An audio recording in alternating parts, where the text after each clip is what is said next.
Queridos amigos, que alegria mais uma vez podermos estar juntos nesse momento para o estudo do livro Nos Domínios da Mediunidade.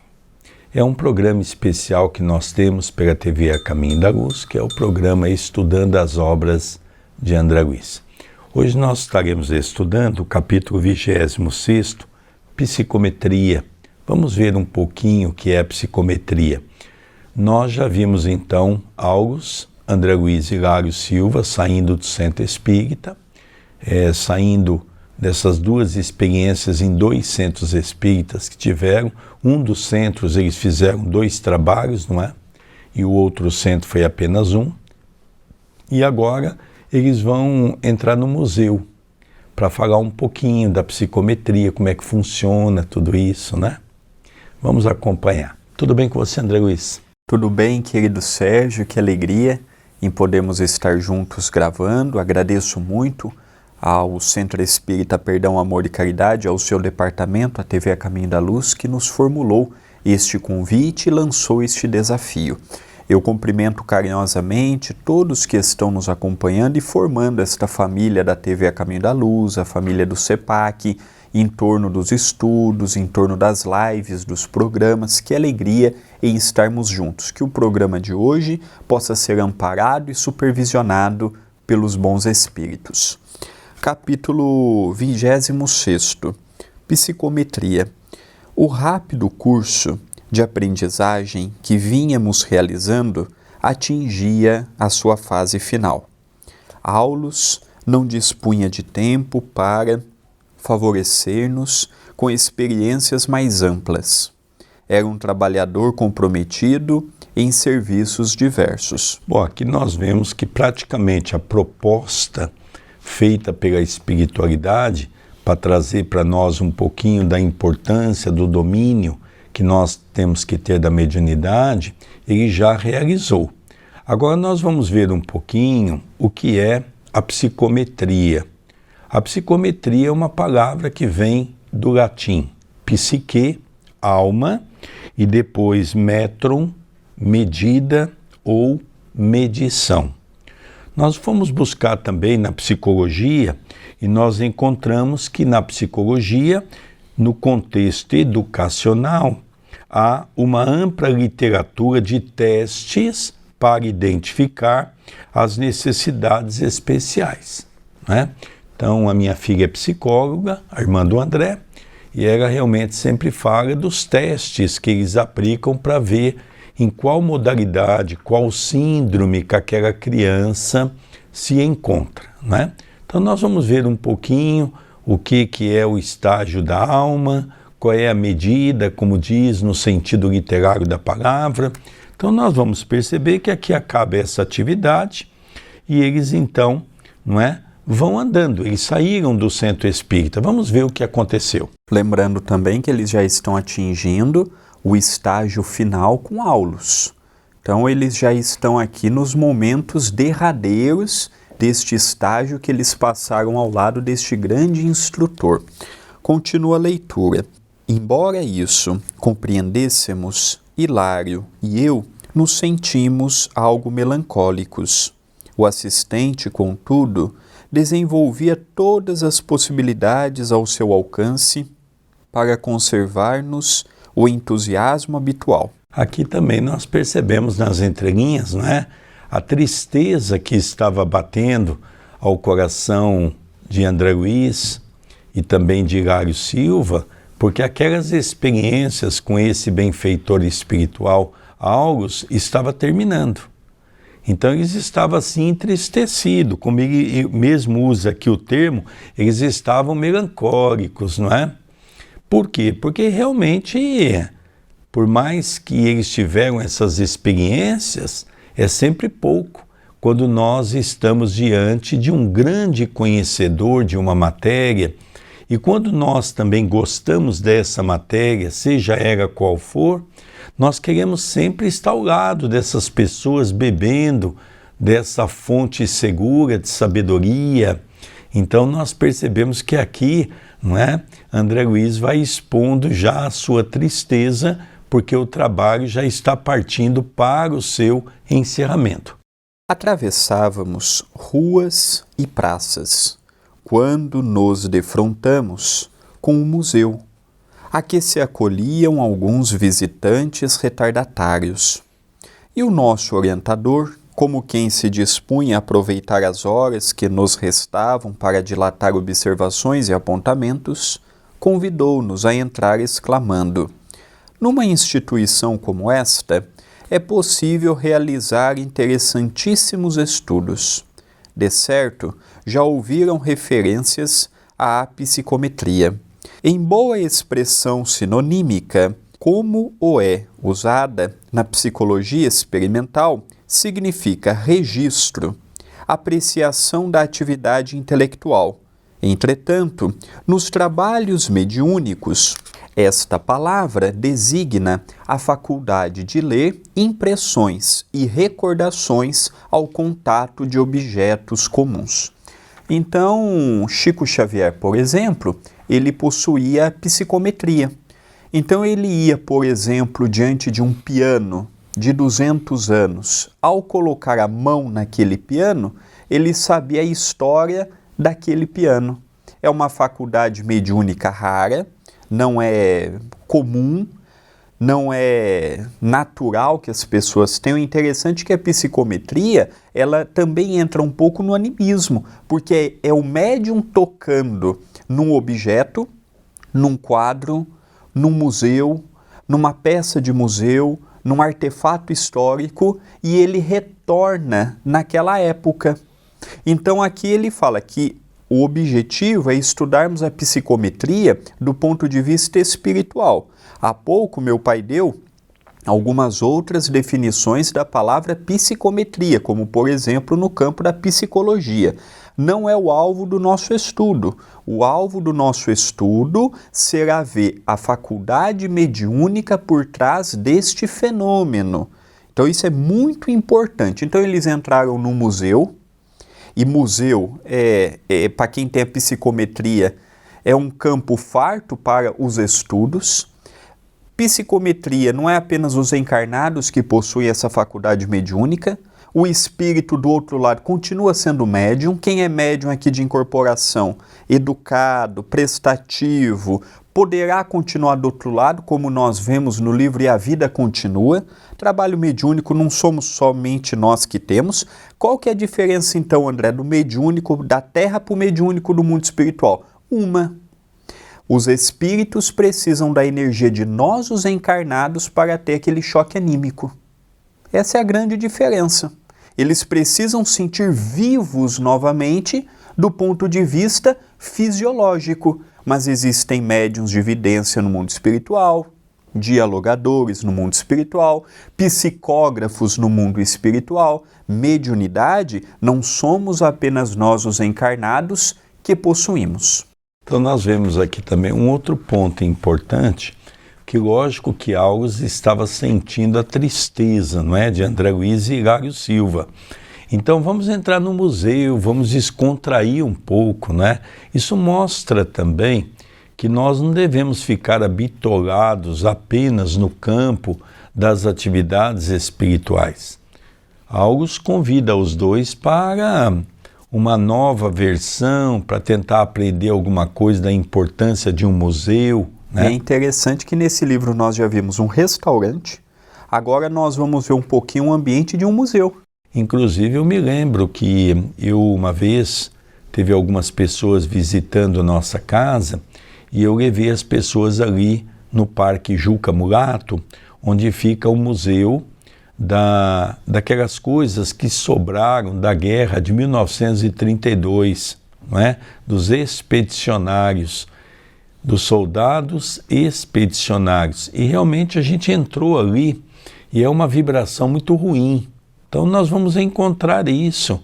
Tem museus que nós vamos encontrar um ambiente agradável, tem museus que nós vamos encontrar um ambiente pesado, não é? Exatamente pela questão espiritual que Allan Kardec dá no sentido da psicometria, de nós termos naquele ambiente, não é, toda aquela gama energética que acaba se materializando naquele lugar. Eu já tive a oportunidade de conhecer alguns museus e só teve um que eu passei muito mal. Eu não tenho essa mediunidade ostensiva de chegar num lugar ao ponto de sentir a energia dos objetos, algo assim, mas teve um que eu precisei ficar alguns longos minutos recuperando, que é um museu em Londres, que é destinado às coisas da Segunda Guerra Mundial. É um museu que eu fui porque não me vi numa situação para recusar, o anfitrião insistiu muito, e ali foi um museu que, conforme você ia subindo de andares, o último, para nós termos ideia do que era, Holocausto, era o último.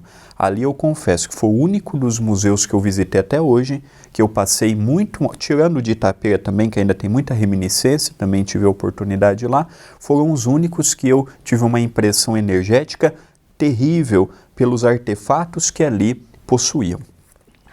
Dando continuidade na narrativa. Passamos por longo portal e, no interior do edifício, reparamos que muitas entidades desencarnadas iam e vinham, de mistura com as pessoas que anotavam utilidades de outro tempo, com crescente admiração. Então aqui nós já começamos a entender um pouquinho, talvez o telespectador pode perguntar, mas por que as pessoas às vezes passam mal, né? Então aqui já tem uma resposta, né? Ele percebeu que havia uma quantidade muito grande de espíritos que vinham, iam, anotavam as coisas, com certeza ali tem muitos espíritos ainda ligados a toda aquela história, então por isso que o ambiente às vezes se torna carregado, porque não é apenas a história de uma situação que ocorreu na Terra, é a história tendo aprisionado ali determinados espíritos que ainda estão ligados a determinados objetos que ali se encontram. Eu tenho a certeza que você que estuda o Espiritismo sabe que, por exemplo, quando uma pessoa desencarna, é muito comum ela ficar tomando conta das coisas que ela julga possuir. Uma fazenda, em épocas remotas, os escravos, as casas, não é? Então isso nós percebemos que é algo muito comum. Imagine um lugar dessa natureza. Muitos companheiros de mente fixa no pretérito frequentam casas como esta pelo simples prazer de rememorar, comentou o assistente. Verifiquei que algumas preciosidades, excetuando-se uma que outra, estavam revestidas de fluidos opacos, que formavam uma massa acinzentada ou pardacenta, na qual transpareciam pontos luminosos. Notando minha curiosidade, o instrutor aclarou benevolente: todos os objetos que você vê emoldurados por substâncias fluídicas acham-se fortemente lembrados ou visitados por aqueles que os possuíram. Então aqui nós começamos a perceber que é aí que nós temos que entender o duplo. Não é só o homem encarnado que tem o duplo, o corpo físico e o corpo perispiritual. Toda a matéria também se reveste do duplo. Por isso que ele diz aqui que cada pessoa que põe o seu sentimento e o seu pensamento canalizando para aquele objeto, ele vai criando, como ele mesmo fala aqui, essa questão fluídica. Ele usa até um termo bonito, né? Emoldurados por substâncias fluídicas, acham-se fortemente lembrados ou visitados. Então todas as pessoas que ali vão, que viveram aquele momento, então as lembranças dela vão para aquele objeto em forma do duplo. E as pessoas que não conhecem captam daquele objeto material os fluidos que foram emitidos para aquilo. Então nós vemos, por exemplo, um caso muito interessante de João Nunes Maia, que foi quem trouxe a receita da pomadinha Vovô Pedro, conta que ele tinha na casa dele, ele era garimpeiro, E uma vez ele achou uma pedra muito grande. E ele guardou aquela pedra e disse: essa pedra vai ser para a formatura da minha filha, para fazer uma faculdade, né? E ele guardou aquela pedra. Interessante que, uma certa feita, ele indo visitar Chico Xavier, o Chico pediu para que ele pudesse, durante 1 ano, fazer o culto do Evangelho na casa dele, que ia ter muitas surpresas. E ele começou a fazer o culto, chamava os familiares, chamava alguns vizinhos e fazia o culto uma vez por semana na casa dele. Quando foi chegando perto de 1 ano, ele foi até o Chico: ô Chico, vai fazer 1 ano. O Chico falou: você vai ter uma grande surpresa. E ali então, quando deu 1 ano, eles fizeram o culto naquele dia, que estava comemorando 1 ano, e talvez, pensava todos eles, iria vir uma mensagem, os espíritos iam se manifestar, e aconteceu o culto e nada aconteceu, absolutamente nada. Haviam preparado um bolo, preparado algumas coisas para se comer, não é? Era 1 ano de culto do Evangelho, ia acontecer alguma coisa boa. Aí todo mundo, no final do trabalho do Evangelho, foram, comeram, beberam, não é? E havia um desapontamento por parte do tio Nunes.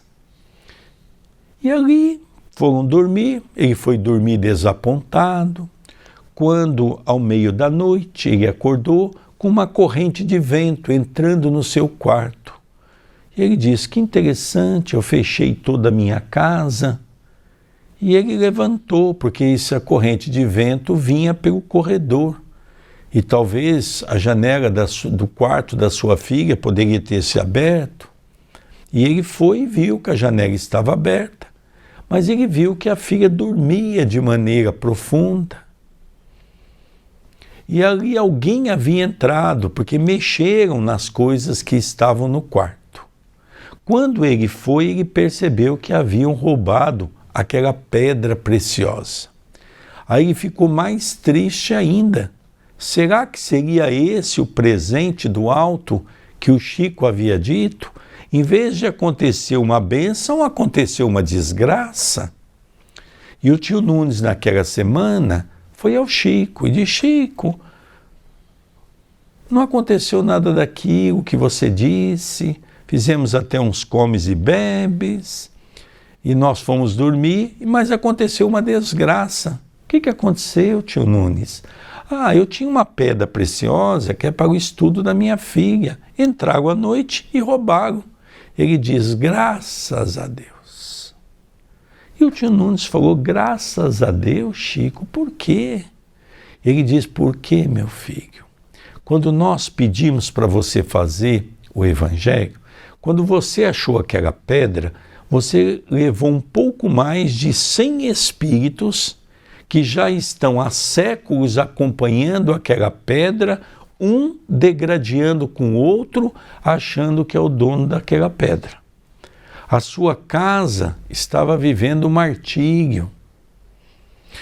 Para que nós pudéssemos fazer uma vibração melhor na sua casa, tinha que se fazer 1 ano do Evangelho. Desses mais de 100 espíritos, uma boa parte, quase que todos, conseguiram receber aquela mensagem de amor e se afastou da sua casa.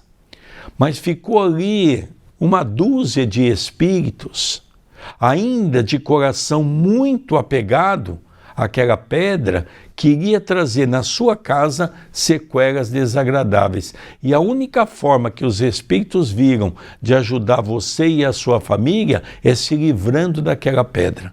Olha que interessante, André. Muito interessante e casa perfeitamente com o que estamos vendo hoje destes objetos que foram cultuados pelos seus donos, pelos seus idealizadores, mostrando que quando morremos não perdemos as afeições ou as ligações que criamos.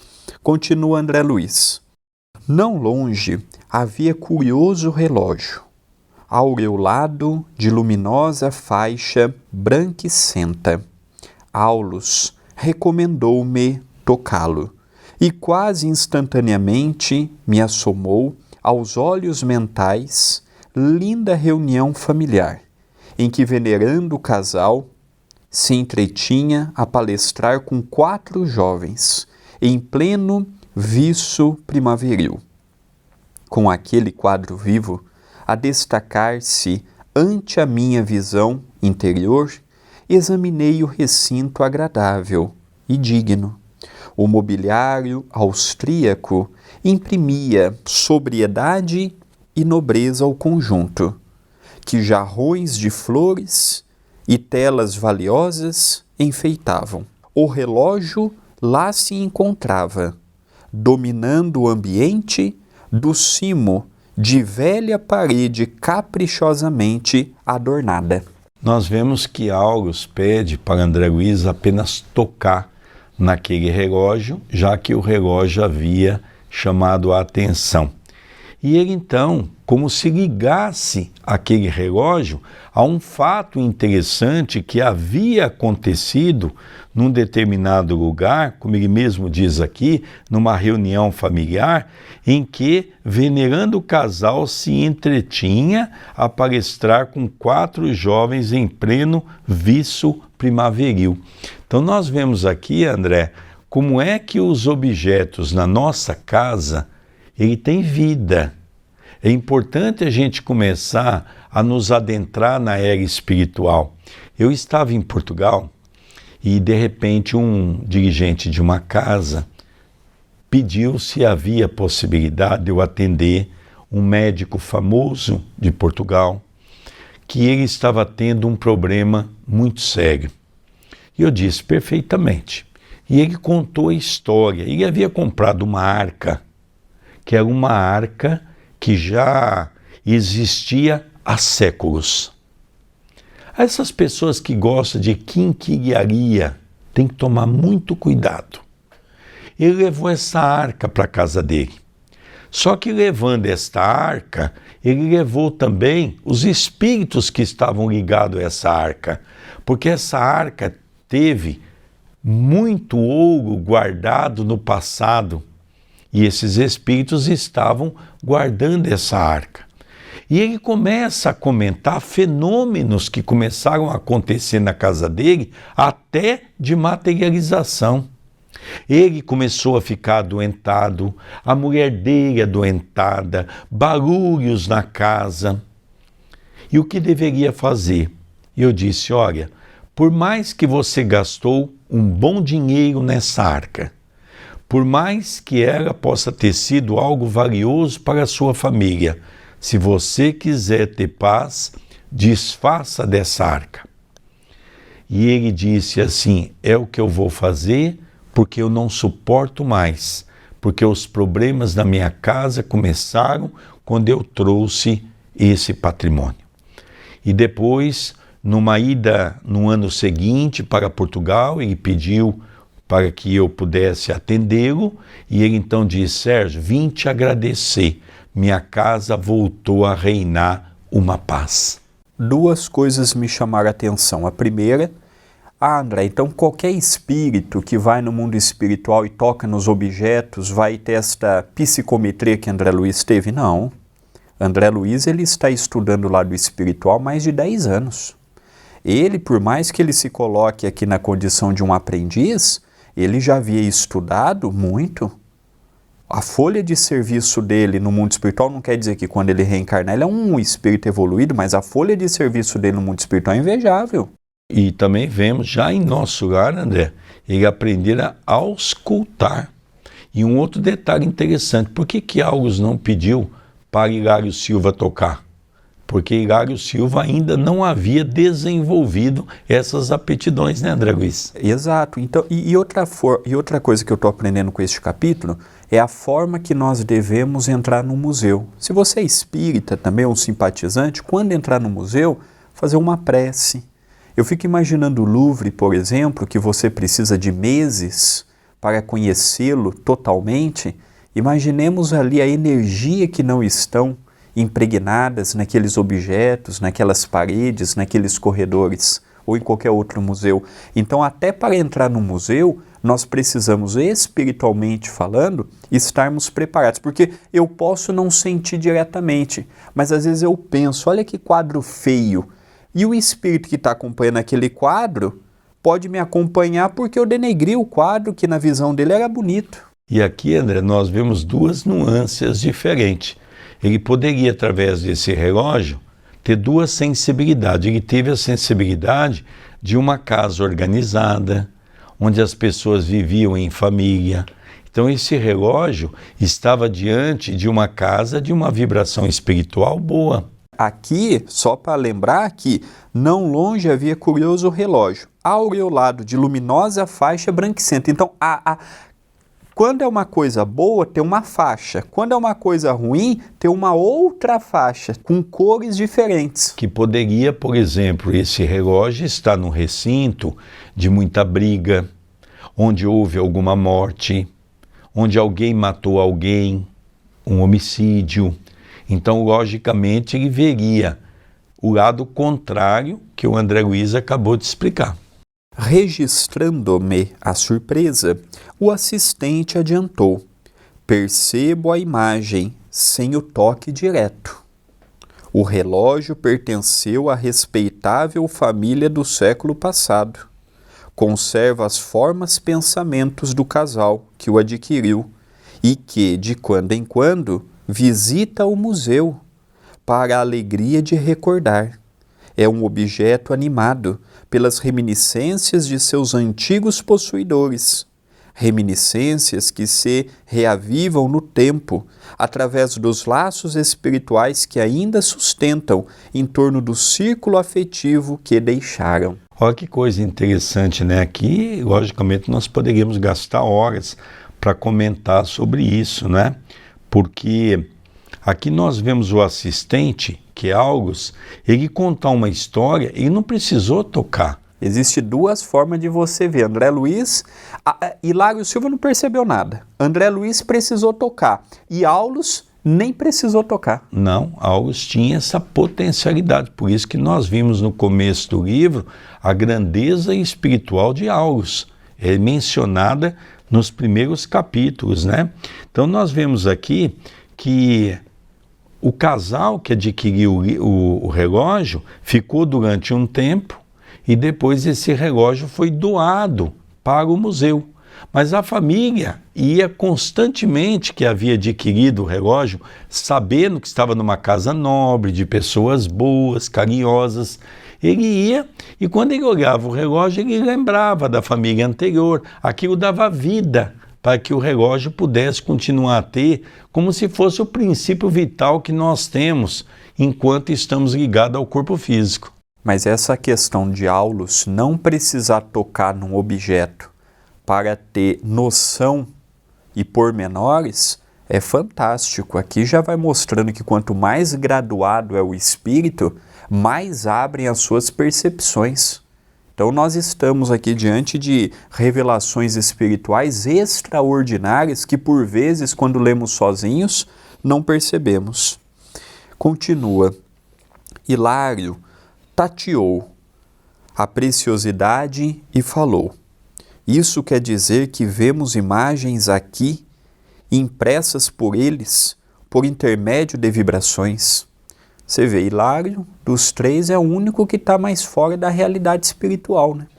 Enquanto André Luiz e Aulus já conseguem uma conversa de cunho mais aprofundado, olha o que Hilário Silva diz para nós. Então isso quer dizer que esses objetos guardam imagens que ficam impressas nele pelas impressões de quem os possuiu? É como uma conversa de adultos e tem ali uma criança, não é? Que de repente tenta perguntar alguma coisa para entender o que os adultos estão conversando. Essa é a sinopse do que está acontecendo naquele museu. Justamente, confirmou o orientador. O relógio está envolvido pelas correntes mentais dos irmãos que ainda se apegam a ele, assim como o fio de cobre, na condução da energia, está sensibilizado pela corrente elétrica. auscultando-o na fase em que se encontra, relacionamo-nos de imediato com as recordações dos amigos que o estimam. Então nós vemos aqui, não é? Algo explicado de uma maneira que uma criança possa entender as suas colocações, né? Sim, perfeitamente, Hilário. Eu vejo o amor de August, né? A paciência de August, a dedicação de August, sim, todos os bens, e aqui é uma coisa interessante, que ele fala que aquele relógio, enquanto tiver pessoas dando vida para ele, seja quem for, da reminiscência do passado, vai continuar a ter vida, cada vez mais vida. Talvez um dia, durante séculos, quando todos não tiverem mais uma ligação com aquele relógio, pode ser que gradativamente, não é? É como uma reencarnação. Enquanto nós tivermos o nosso perispírito ligado ao corpo, o corpo faz bater o coração. O pensamento positivo é o princípio vital que anima espiritualmente aquele relógio. Da mesma maneira que um dia esses museus não vão ter praticamente função nenhuma, e vai chegar um dia que nós vamos visitar um museu, por exemplo, como o André citou, que é o Museu da Segunda Guerra Mundial, que nós vamos entrar lá e não vamos sentir nada. Vamos apenas ver uma situação de história. Lógico que isso com muitos séculos depois. Hilário refletiu alguns momentos e observou. Então, se estivéssemos interessados em conhecer esses companheiros e encontrá-los, um objeto nessas condições seria um mediador para a realização de nossos desejos. Sim, perfeitamente, aprovou o instrutor. Usaríamos para isso alguma coisa em que a memória deles se concentra. Tudo o que se nos irradia do pensamento serve para facilitar essa ligação. Então, o Hilário Silva faz uma pergunta curiosa. Se eu quiser achar este casal que está ligado ao relógio, o relógio seria um facilitador para encontrar o casal? Hilário Silva ouve Diaulos perfeitamente, porque é uma ligação que há entre o relógio e aquele que o anima. Então você pode, pegando esta linha fluídica, vibratória, sentimental, e fazer a ligação do relógio com seu antigo dono, e ali chegar até ele. E ali também, André, poderia perguntar, mas todos os bens da casa estavam ligados a esse processo? Não, em absoluto. É que aquele relógio é o que a família mais gostava, e a família destinava com muito carinho vibração para esse relógio, dando vida para esse relógio. Uma coisa interessante, por exemplo, eu tive a oportunidade, muitos anos atrás, fazer uma visita em Pedro Leopoldo, onde nós tivemos uns companheiros que nos acompanharam, o John Harley, também tivemos lá o Luiz, pessoas que nos acompanharam até a Fazenda Modelo. E naquela época não podia entrar, mas eles conseguiram uma autorização especial para nós entrarmos, porque a fazenda estava desativada. O casarão onde morava Rômulo Joviano estava em ruínas. Embaixo do casarão havia, não era um prédio de 2 andares, Rômulo Joviano morava na parte de cima e a parte de baixo tinha alguns porões. E havia um porão, que é o porão onde o Chico conta que ele escreveu alguns dos romances mais importantes, principalmente de Emmanuel. E era interessante notar, que me chamou muito a atenção, nós temos aquele caso que em uma das obras literárias o Chico tinha um sapo que aparecia e ficava na porta quando o Chico chegava. Quando o Chico ia embora, o sapo ia embora, nunca mais ninguém viu a história do sapo. Quando o Chico terminou o livro, o Chico nunca mais viu aquele sapo enorme.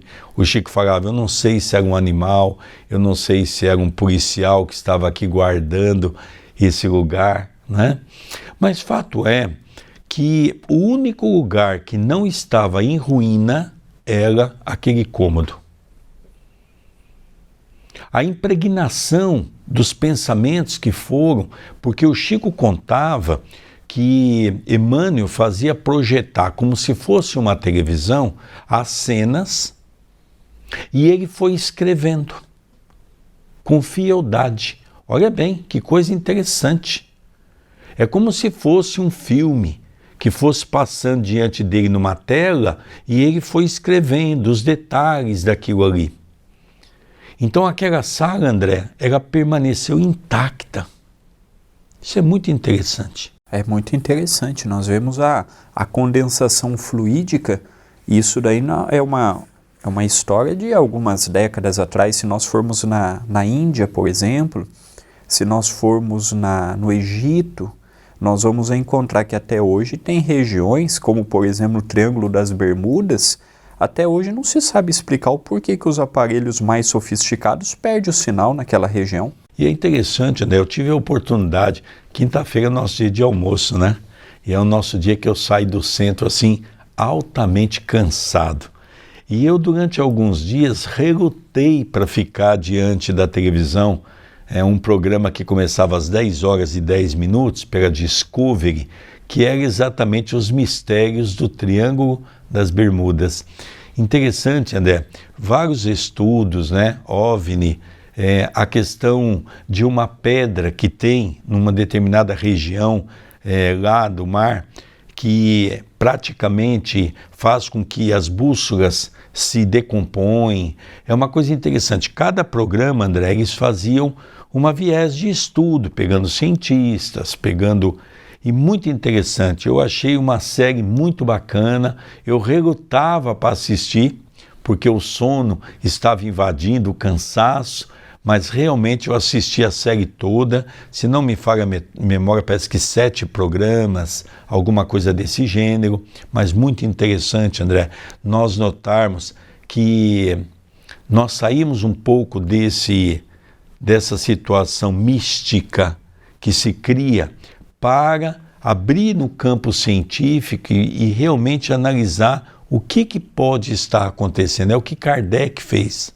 Saiu daquele campo do achismo e trouxe para todos nós, cientificamente, no que nós chamamos ciência experimental, através das experiências com os espíritos, a demonstração de tudo isso que André Luiz hoje vem relatar para nós. Eu me lembro que no século XIX e XX, quando começaram a ter mais escavações e pesquisa em torno do Egito, um dos arqueólogos, um dos investidores nessas pesquisas, quando abriu uma das tumbas, ali estava impregnado com tanta energia que este companheiro adoeceu da mente e passou o restante da sua jornada terrena embaralhado mentalmente. André, eu queria até citar um caso que aconteceu alguns anos atrás no Brasil, um pastor evangélico que em praça pública chutou uma imagem de Nossa Senhora. Pouco tempo depois, ele teve que amputar aquela perna. Então, às vezes, a gente não correlaciona a responsabilidade de tudo isso, né? Muito importante o estudo da força mental. Considerei sob forte impressão. Aulo sorriu e comentou: o pensamento espalha nossas próprias emanações em toda a parte a que se projeta. Deixamos vestígios espirituais onde arremessamos os raios de nossa mente, assim como o animal deixa no próprio rastro o odor que lhe é característico, tornando-se, por esse motivo, facilmente abordável pela sensibilidade olfativa do cão. Quando libertados do corpo denso, aguçam-se-nos os sentidos e, em razão disso, podemos atender sem dificuldade a esses fenômenos dentro da esfera em que se nos limitam as possibilidades evolutivas. Então nós vemos aqui, né, André, que o olfato, por exemplo, determina se um animal passou por ali, o cheiro que ele deixa, as marcas que ele deixa, né? Então o que ele vem dizer aqui para nós é que se no corpo físico ou no meio material nós somos capazes de identificar, no espiritual também. Ele cita aqui até a questão da sensibilidade olfativa do cão. Então nós vemos, por exemplo, o papel do cão num aeroporto, né? Ele faz aquela triagem e sabe, porque foi preparado para saber se tem droga, se não tem. Então é interessante isso. Se isso acontece no nosso meio, por que não aconteceria no meio espiritual? Somos, desse modo, induzidos a crer, considerou meu companheiro, que não dispomos de recursos para alcançar o pensamento daqueles que se fizeram superiores a nós.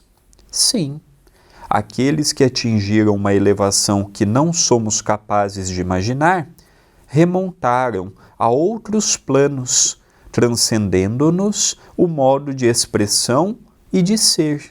O pensamento deles vibra em outra frequência.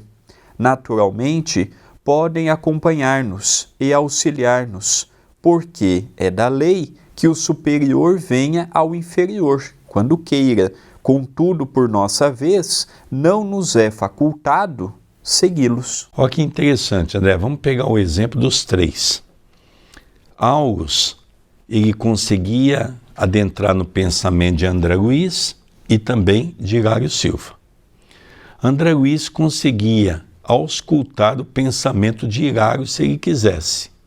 E Hilário não auscultava nada, porque ele não havia ainda adestrado essa potencialidade. Ele não conseguiu nem auscultar o relógio da parede, quanto mais o pensamento ali de um outro espírito. Ele conseguiria, eventualmente, auscultar de um outro encarnado, como ele já fez isto no livro anterior, Entre a Terra e o Céu, que aparece a personalidade de Hilário Silva.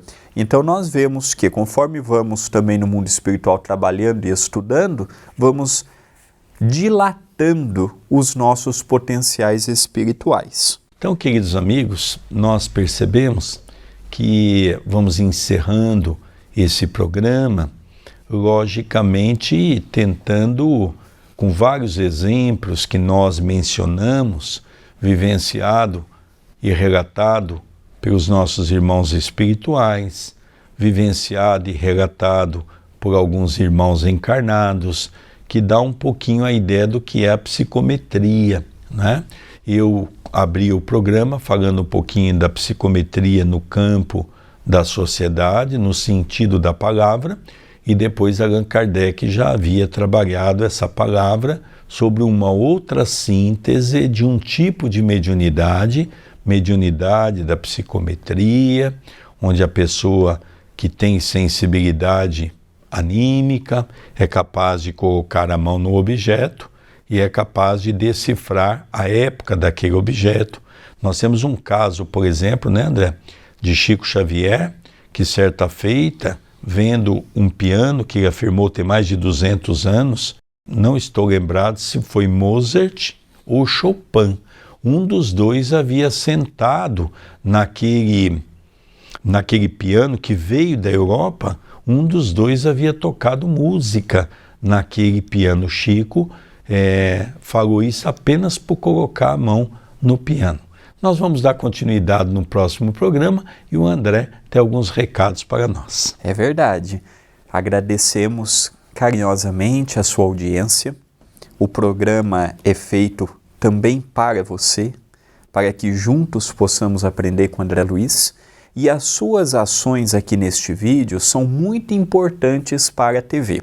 Então o YouTube leva muito em conta o like, o comentário no vídeo. Eles colocam em destaque aqueles vídeos que possuem maior interação. Então eu gostaria muito de pedir o seu like, o seu comentário. André, eu não tenho o que comentar, eu entendi tudo. Maravilha, dê bom dia, boa tarde, boa noite, fala da cidade que você está falando, apenas ponha gratidão, obrigado, já estará nos ajudando e muito. Você também pode se inscrever no canal e habilitar as notificações. É importante estas duas ações, inscrever e habilitar, porque você passa a receber as notificações das nossas lives e dos nossos programas, facilita você chegar ao nosso canal, facilita você lembrar dos nossos programas, e também aqui do lado do botão inscreva-se, você vai ver o botão Seja Membro. O Seja Membro é uma ferramenta do Google para que você possa ajudar o canal. No nosso caso, ajudando o canal da TV A Caminho da Luz, você estará ajudando ao Centro Espírita Perdão, Amor e Caridade, o CEPAC. Aqui na descrição do vídeo você pode seguir eu e o nosso querido Sérgio no Facebook e no Instagram e observarão a imensa atividade assistencial que o CEPAC possui. E quando você se torna um membro, ali você escolhe o valor que pode ajudar, é pelo cartão de crédito. Na fatura não vai vir TV A Caminho da Luz e nem CEPAC, é uma conta do Google e eles que enviam para o CEPAC, é uma forma que você tem de nos ajudar.